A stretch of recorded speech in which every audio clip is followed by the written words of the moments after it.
오늘 말씀의 제목은 인간을 창조하신 하나님입니다. 창세기 2장 4절에서 8절로 2장, 창세기 2장을 우리가 한번 좀 살펴보면서 함께 말씀을 나누도록 하겠습니다. 인간을 창조하신 하나님. 여러분, 요리 잘 하시나요? 요리, 요즘 대가도 계시는 것 같고. 아직 검증은 안 됐습니다. 농담입니다. 뭐 또 잘 만드시는 거 있으세요, 여러분? 만듦의 기쁨을 여러분 느껴보신 적은 있으십니까? 뭘 만들고 나면 굉장히 뿌듯하고 기쁩니다. 저는 뭘 만드는 걸 좋아해요. 그냥 만들어 보는 거예요. 아주 멋지지 않더라도 내 마음에 흡족하면 좋아요. 어쨌든 만들면 기쁨이 있어요. 여러분들도 요리를 하거나 또 진짜 애기들 장난감이라도 만들어줘도 그 만드는 기쁨이 있습니다. 하나님도 이 천지를 만드시고 어떻게 하셨어요? 기뻐하셨어요. 아름답다 하셨어요. 여러분들도 이 만드는 기쁨을 좀 경험해 보시기를 축복합니다. 자, 하나님께서 천지를 창조하셨습니다. 우리 지난주에 이어서 계속해서 살펴보고 있는 거예요.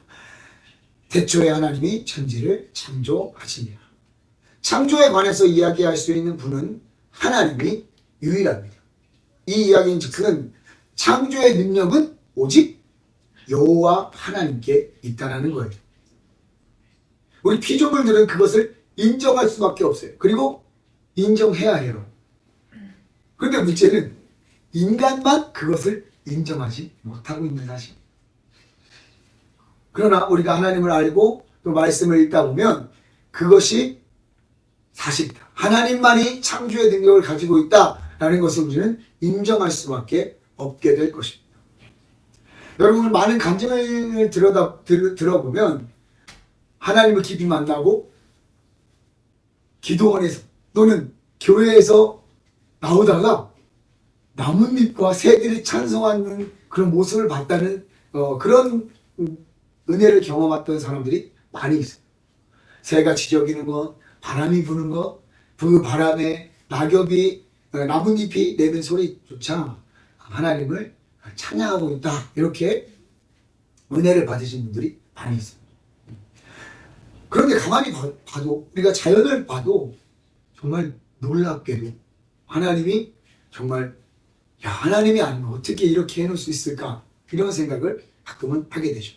어쨌든 창조에 관해서 창조의 능력은 오직 하나님께 있고, 우리 피조물들에게도 물론 창조의 그 능력을 조금씩 심어주셨지만 그 가장 시초의 능력은 우리 하나님께 있음을 우리는 인정을 해야 할 것입니다. 오늘 본문 말씀 5절에는 이렇게 기록되어 있습니다. 여호와 하나님이 땅에 비를 내리지 아니하셨고 땅을 갈 사람도 없었으므로, 땅을 갈 사람이 없었으므로 초목이 아직 없었고 밭에 채소가 나지 아니하였다. 셋째 날에 땅을 만들고 하나님이 풀과 씨 맺는 채소들을 다 나라고 했는데 이게 뭐지? 중요한 것은 이 말씀을 통해서 이제 하나님께서 인간을 창조하실 거라는 그런 복선이 깔려 있어요. 아직 땅을 갈 사람이 없었으므로 초목이 없고 밭에 채소가 나지 않아야 했다. 자, 이 말씀을 가지고 성경학자들은 1장이 맞네, 2장이 맞네, 이렇게 토론을 하고 많이 고민을 했다고 그래요. 근데 여기서 중요한 건 그게 중요한 거예요. 순서가 중요한 것이 아니라 하나님께서 그 땅에 갈 사람이 없었다라는 것을 하나님께서 보고 계셨다는 거예요. 그 상황이 그러한 거예요. 초목과 채소 이런 것들은 풀과 씨 맺는 채소들이 자라나고 있었어요. 그런데 그것들 중에서 하나님께서 다 창조해 놓으셨지만 스스로 자생할 수 없는 식물들, 또 인간의 돌봄이 필요한 그런 식물들을 아직 나지 않은 상태였어요. 그래서 인간이 그 밭을 갈고 밭에 어떤 작물들을 나게 해서 그것을 하나님의 창조에 들어가게끔 하는. 그래서 하나님이 그 땅을 갈면서 그 새로운 창조의 사역에 동참을 하고 하나님께서 사용을 하시는 거죠. 이런 관리가 필요한 것들을 하나님께서 사람을 만든 다음에 이제 주신 거예요. 하나님은 인간을 창조하심으로 이 피조물들을 완성하신 거예요. 그러니까 땅도 그리고 채소들도 인간이 필요했던 거예요.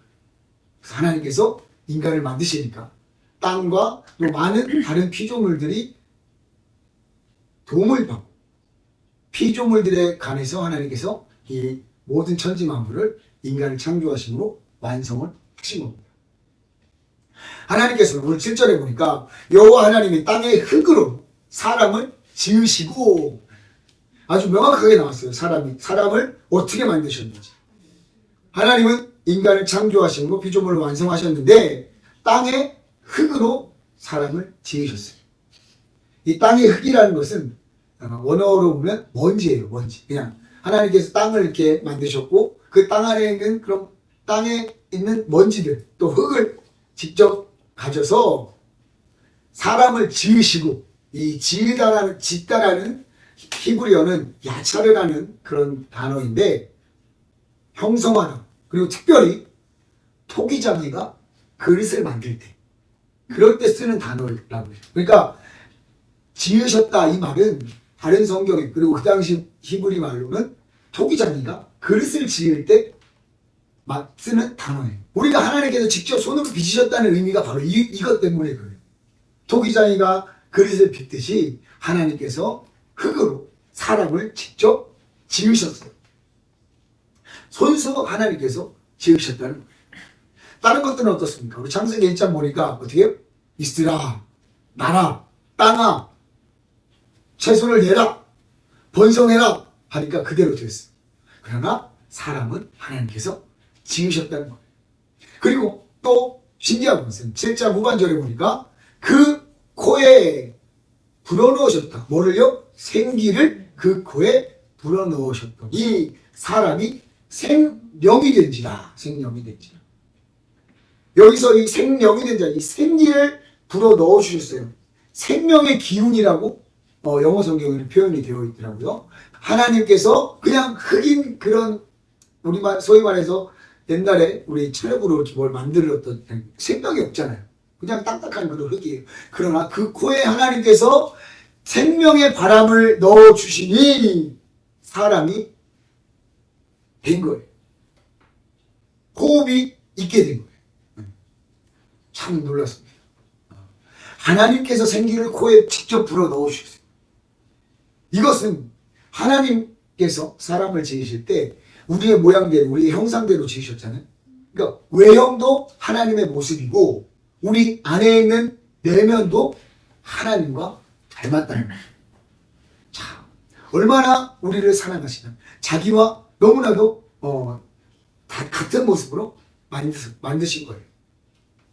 이것은 많은 영적인 의미가 있습니다만 가장 큰 의미 중에 하나는 하나님과 인간만이 서로 교제할 수 있고 서로 교류할 수 있는 그런 유일한 피조물로 하나님께서 만드신 거예요. 그렇다고 다른 피조물 위에 있거나 다른 피조물을 막 내 마음대로 점령하거나 그런 게 아니라 하나님께서 우리에게 사명을 주시고 하나님께서 자기의 형상대로 또 내면도 하나님과 같이 만드신 거예요. 너무나 감사해요. 너무나 감사해요. 제가 동물들의 세계를 보면서 그래도 사람이 제일 아름답다라고 생각을 해요. 그런데 그 사람에게 하나님께서는 분명한 사명을 주셨습니다. 자, 오늘 8절에 보세요. 8절에 여호와 하나님이 동방의 에덴의 동산을 창설하시고 그 지으신 사람을 거기에 두셨다. 하나님께서 특별히 에덴이라는 동산을 만드셔서 그곳에 사람을 보내셨어요. 왜 보내셨을까요? 왜? 거기에 할 일이 있기 때문에. 거기에 사람이 필요했기 때문에. 하나님께서 사람들을 위해서 아주 좋은 에덴을 만드셨고 그 만드신 곳에 사람을 보내셔서 어떻게 합니까? 15절을 제가 읽어드릴게요. 여호와 하나님이 그 사람을 이끌어 에덴 동산에 두어 그것을 경작하며 지키게 하셨다. 경작하며 지키게 하셨다. 개역개정에는 경작하며 지키게 하셨다고 하는데 이 경작하며 지키게 하셨다는 의미는 맡아서 돌본다는 의미. 그러니까 전적으로 맡아서 돌보는 거예요. 다스리고 정복한다는 의미가 바로 이거예요. 하나님께서 우리에게 맡겨주신 것을 잘 맡아서 돌보는 거예요. 그걸 우리는 뭐라고 합니까? 교회에서는 청지기라고 해요. 청지기. 그러니까 쉽게 말해서 위탁관리인, 위탁관리인. 그런데 그것의 주인은 누굽니까? 하나님이에요. 그걸 만드신 분도 하나님이에요. 다만 우리는 그것을 하나님께서 주신 권한과 또 하나님께서 주시는 그 사명을 가지고 그것을 맡아서 돌보는 거예요.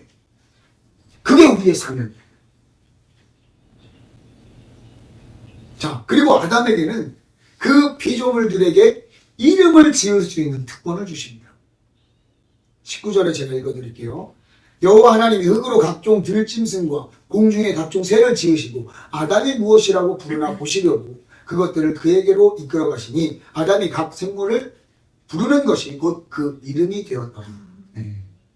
그러니까 아담이 다 이름을 지어준 거예요. 사자며 호랑이며 고양이며. 참 재밌죠. 그리고 참 지혜로운 것 같아요. 아담이. 하나님께서 뭐 하게 하셨으니까 이렇게 했겠지만 참 별의별 상상을 다 해봅니다. 정말 진짜 하나님이 다 이렇게 해줬을까? 원숭이 종류만 해도 수백 가지 텐데 다 보내줬을까? 이런 상상도 해보고 어쨌든 하나님께서 그렇게 하셨다니까 우리 그렇게 믿고 있는 거예요. 여러분, 이름을 짓는다는 것은 사실은 굉장히 큰 권한을 주신 거예요. 우리가 사람의 이름을 굉장히 중요하게 생각을 하잖아요. 그 이름을 지으려고 좋은 데 가서 비싼 돈 주고 짓기도 한다는 거예요. 이름을 준다는 것은 윗사람이 아랫사람에게, 또 높은 자들, 권위가 높은 자가 아랫사람에게 이름을 주는 거예요. 그러니까 하나님께서는 그 에덴을 돌보는 아담에게 그런 우리 사람들에게 그런 권위와 그러한 사명을 주셔서 그렇게까지 관리하게 하신 거예요. 그리고 하나님의 창조의 지혜는 우리가 지난주에 얘기했지만 순환과 상호작용이라고 했어요. 우리가 앞에 서두에도 살펴봤지만 인간이 흙을 갈무로, 땅을 갈무로 밭에 채소들이 났다고 그랬어요. 그리고 1장 30절에 보니까 이 채소들을 우리에게 먹을 거리로 주셨단 말이에요. 그러니까 우리가 살아나고 우리가 또 새로운 생명도 계속 순환하게 만들죠. 그런데 이 순환이 우리 인간에게서 조금 멈춰 있는 것 같아요. 제가 제주도에 워크숍 갔다 오면서 여러 가지 주제를 가지고 토론을 했었어요. 그러니까 제가 맡은 토론의 주제는 가나안 성도들에 관한 그런 토론의 주제였어요. 가나안 성도들, 교회에 안 나가고자 하는 성도들을 우리가 어떻게 다시 교회로 이끌어 올 것이냐. 이 주제를 가지고 열심히 토론을 했고 그 다른 토론의 주제가 하나는 바로 기후 환경에 대한 것이었어요. 크리스천들, 우리 교회에서 이 기후 환경에 대해서 우리가 어떻게 대처해야 할 것인가. 그런 문제 제기와 또 상황과 또 어떤 그런 대안들을 살펴보면서 이 하나님의 창조 섭리들을 우리 인간들이 너무나도 마구마구 파괴하고 해치우고 우리의 권한을 넘어서 우리가 다뤘구나. 이러한 것들을 우리가 이야기를 나눴었어요. 여러분 한번 돌아보세요. 진짜 우리가 너무나도 쉽게 진짜 지난주에도 잠깐 얘기했지만 자연을 파괴하고 거기에 건물 짓는 거는 사람밖에 없어. 아무리 동물들이 자기 살 데 없다고 나무를 다 뜯어내고 이런 거 없잖아요. 그러니까 우리 인간만이 하나님 창조자 하나님을 인정하지 못하고 파괴하고 이 창조의 섭리를 이 창조의 순환과 상호작용을 막은 것이 우리 인간이에요. 그 이유는 우리가 죄 때문에 그런 거죠. 우리가 다음에 좀 살펴보겠지만 어쨌든 그러한 상황 가운데 우리는 지금 이 사명에 도전을 받고 있음을 우리는 알아야 합니다. 하나님께서 우리에게 분명한 사명을 주셨고 에덴 동산을 만드시고 그 에덴 동산을 맡기신 그 최초의 사명 가운데 우리는 다시 도전을 받고 있는 시기라고 생각을 합니다. 맡아서 돌보는 가장 기본적인 이 사명을 우리가 이제는 다시 한번 생각해보고 다시 기본으로 돌아가야 할 줄 믿습니다. 그래야 회복이 되고 자연스럽고 아름다웠음을 우리는 다시 볼 수 있을 줄 믿습니다. 인간이 주신 사명 맡아서 돌봅니다. 우리가 마음대로 할 수 있는 우리는 위탁받아서 관리할 뿐. 자, 하나님께서는 우리를 창조하시고 천지를 창조하시고 인간을 만드셨어요. 그리고 인간에게 사명을 주셨습니다. 그리고 하나님께서는 사람을 만드실 때 남자와 여자로 창조를 하셨습니다. 우리 창세기 2장 18절부터 25절까지 말씀을 우리가 같이 앞에 보면서 차근차근히 한번 읽어보도록 하겠습니다. 시작! 여호와 하나님이 이르시되 사람이 혼자 사는 것이 좋지 아니하니 내가 그를 위하여 돕는 베베를 지으리라 하시니라. 여호와 하나님이 흙으로 각종 들짐승과 공중의 각종 새를 지으시고 아담이 무엇이라고 물어보시려고 그것들을 그에게 얻으시니 아담이 각 생물을 부르는 것이 곧 그 이름이 되었더라. 아담이 모든 가축과 공중의 새와 들의 모든 짐승에게 이름을 주니라. 아담이 돕는 들이 없으므로 여호와 하나님이 아담을 깊이 잠들게 하시니 잠들매 그가 그 갈빗대 하나를 취하고 살로 대신 채우시고 여호와 하나님이 아담에게 취하신 그 갈빗대로 여자를 만드시고 그를 아담에게로 이끌어오시니 아담이 이르시되 이는 내 뼈 중에 뼈요 살 중에 살이라. 이것을 남자에게서 취하였은즉 여자가 부리리라 하니라. 이러므로 남자가 부모를 떠나 그의 아내와 하여 둘이 한 몸을 이룰지어다. 아담과 그의 아내 두 사람을 벌거벗었으나 부끄러워하지 아니하니라. 아멘. 굉장히 중요한 말씀입니다. 하나님께서 우리 인간을 만드실 때 남자와 여자를 만드시고 또 가장 기본 공동체인 가정을 만드신 내용이 오늘 지금 읽은 내용이죠. 하나님께서는 남자와 여자를 창조하셨는데 그 여자를 창조하신 그 이유가 좀 나와요. 되게 재밌습니다. 20절에 보니까 18절에 보니까 여호와 하나님이 이르시되 사람이 혼자 사는 것이 좋지 않게 여기셨어요. 혼자 사는 것, 혼자 사는 것. 그런데 여러분 혼자라는 이 단어가 분리된 상태, 또 한 부분, 완성된 상태가 아님을 뜻하는 거예요. 그러니까 혼자라고 해서 그냥 딱 하나가 아니라 이 혼자라는 이 단어는 어떤 부분에서 조금 떨어진 그리고 완전하지 않은 어떤 분리된 상태를 의미하는 거예요.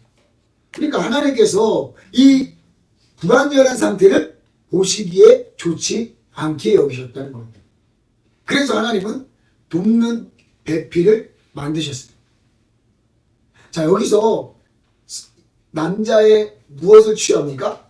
갈빗대를 취해요. 그러니까 하나님께서 남자를 마취시키셔가지고 갈빗대 하나를 취하셔서 돕는 배필을 만드는데 재밌는 것은 이 갈빗대라는 단어가 여기에서만 갈빗대라고 해석이 돼요. 나머지는 다 뭐로 해석이 되냐면 옆면, 옆에를 의미하는 단어라고 해요. 그러니까 이 돕는 배필은 상하 관계가 아니에요. 옆에서 같이 도와주고 조력해주는 그런 관계. 그리고 열등한 존재가 아니란 말이에요. 돕는다고 해서 남자도 마찬가지예요. 남자를 돕는 배필이라고 해서 남자가 좀 모자라기 때문에 돕는다 이런 의미가 아니에요. 하나님께서 보시기에 좀 불완전한 상태의 이 인간을 하나님께서 더 완벽하게 만드시는 거죠. 아주 유명한 매튜엘이라는 성경학자는 갈빗대도 굉장히 중요한 것이다. 하나님께서 머리뼈를 취하지 않은 것은 우리 여자가 남자 위에 군림하지 않기 위해서, 또 다리뼈를 취하지 않은 것은 남자가 여자를 짓밟지 않기 위해서, 갈빗대를 취하신 것은 하나님께서 동등한 관계로 조력자의 역할을 감당할 수 있게 하신 것이다. 이렇게 해석을 했더라. 많은 이들이 동감하고 무릎을 치죠. 네. 어쨌든 하나님께서는 그렇게 이 혼자 있는 것을 좋지 않게 보시고 돕는 배필을 만드셨어요. 그것이 바로 여자였던 거예요. 그리고 하나님께서는 그 남자와 여자를 통해서 무엇을 만드시냐? 가정을 만들어요. 첫 공동체인 가정을 만드십니다. 24절에 둘이 한 몸을 만드는 하나님의 지혜가 있습니다. 이러므로 남자가 부모를 떠나 그의 아내와 합하여 둘이 한 몸을 이루지라. 자, 이 부분만 해도 우리가 한 2박 3일 얘기해도 모자란데 둘이 한 몸을 만드는 하나님의 지혜가 있어요. 제가 아까 혼자 있다는 단어의 뜻이 뭐라고 했어요? 분리된 상태 또는 한 부분, 어떤 거의 한 부분을 의미하는 거예요. 그런데 여기서 한 몸이라는 것은 똑같은 유일한 뜻이에요. 유일한. 그러니까 남자가 조금 한 부분이었던 남자가 하나님께서 만드신 돕는 배필로 인해서 둘이 한 몸을 이루어서 하나, 그냥 완전히 하나가 이제 되어버린 거예요. 그러니까 불완전한 상태에서 완전한 상태로 된 거예요. 그러니까 유대인들은 이것도 굉장히 중요하게 여겼다고 그래요. 그래서 남자 같은 경우는 이제 결혼 안 한 사람들을 좀 불완전하고 하나님을 대표할 수 없는 그런 상태로 했지만 결혼하고 나서야 결혼해야 하나님을 대표할 수 있는 이제 인간, 하나님의 어떤 그 하나님의 대표성을 가진 인간으로 인정해 줬다고 그래요. 참 이 한 몸을 이룬 하나님의 지혜가 놀랐습니다. 이 둘은 벌거벗었으나 부끄러워하지 아니해야 돼요. 이것은 둘 사이에 신뢰와 수용이 있는 거예요. 열린 마음이 있는 거예요. 벌거벗었으나 부끄러워하지 아니한다. 이건 부부간의 관계 가운데 신뢰와 열린 마음이 있어야 돼요. 이거는 뭐 부부 관계이기 때문에 아주 은밀하고 비밀스러운 거기 때문에 그 누가 그 사이에 껴서도 안 되고 그 누가 낄 수도 없는 거예요. 하나님의 창조 원리가 그런 거예요. 하나님께서는 이렇게 사람을 만드실 때 남자와 여자를 만드셔서 둘이 한 몸을 이루게 하셨고 둘이 완전하게 만드셔서 하나님을 대표할 수 있는 그런 개체로 만드신 거예요. 그런데 또 놀라운 것은 우리가 지난주에도 살펴봤지만 하나님과 완전히 다른 개체로 만드셨어요. 남자만 있거나 여자만 있으면 불완전한 상태였어요. 하나님을 대표할 수가 없었어요. 그러나 하나님께서는 그 남자와 여자를 같이 만드심으로 완전함을 이루셨단 말이에요. 그것도 하나님과 완전히 달라요. 하나님은 그냥 스스로 계신 분이고 혼자 있으신 분이에요. 같은 형태 또 같은 내면도 닮았지만 인간은 완전히 하나님께서 다르게 만드신 거예요. 그러니까 우리가 결코 하나님을 어떻게 대적할 수 없어요. 하나님과 하나님처럼 될 수도 없어요. 하나님을 능가하려고도 해서도 안 되는 거예요. 하나님의 창조의 섭리가, 창조의 지혜가 정말 놀라워요. 23절 아담이 이르되 이는 내 뼈 중에 뼈요 살 중에 살이라. 인간이 처음 한 말이 기록되어 있어요. 처음 안 했을 수도 있지만 어쨌든 기록된 처음의 말. 그 전에 뭐 사자니 호랑이니 뭐 이렇게 말했으니까 말은 나왔었지만 기록된 첫 말이가 뭐예요? 내 뼈 중에 뼈요 살 중에 살이라. 이것을 남자에게 취하였은즉 여자가 부르니라. 굉장히 큰 찬송이라고 어떤 분은 이야기하더라고요. 여자에 관한 굉장히 큰 찬송이. 인간의 말을 기록한 첫 기사예요. 그러니까 우리 인간은 뭐 다른 뭐 동물들도 서로 소통을 하겠지만 이 언어를 가지고 말하는 유일한 존재란 말이에요. 그리고 하나님께서는 뭐 하셨어요? 말씀하셨어요. 우리 인간들도 말을 할 수 있게 해주셨어요. 이것은 하나님과 교제할 수 있는, 하나님과 교류할 수 있는, 대화할 수 있는 유일한 개체로 우리를 만드신 거예요. 그것을 우리에게 또한 아름다운 선물로 주셨어요. 창조주와 대화할 수 있는 유일한 생명이 되는 겁니다. 그럼 이걸 우리가 어떻게 해야 돼? 잘 활용해요. 하나님과 대화할 수 있는 유일한 존재. 그러니까 우리는 기도하고 또 말씀을 보면서 하나님과 교제할 수 있어야 돼요. 이게 하나님께서 우리 인간을 창조하신 그 뜻과 또 하나님께서 우리에게 주신 귀한 선물이에요. 이사야 43장 21절에도 뭐예요? 여호와를 찬송하고 영광 돌리게 하는 우리의 말을 통해서 우리의 찬송을 통해서 하나님은 그 영광을 받으시는 거예요. 하나님과 인간이 서로 그렇게 교류하고 관계를 맺을 수 있는 거예요. 여러분 우리에게 주신 이 언어와 이 말들을 통해서 하나님의 말씀을 통해서 우리가 하나님과 교제를 하고 하나님과 더욱더 깊은 관계를 유지하기를 축복합니다.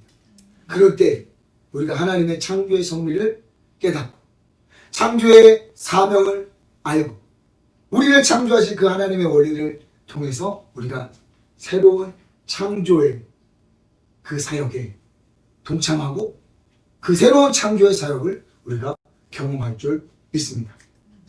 창조의 섭리 가운데 순종하며 하나님의 섭리와 하나님께서 우리에게 주신 사명을 따라가는 귀한 양면교회 성도님들 되시기를 주님의 이름으로 축복합니다.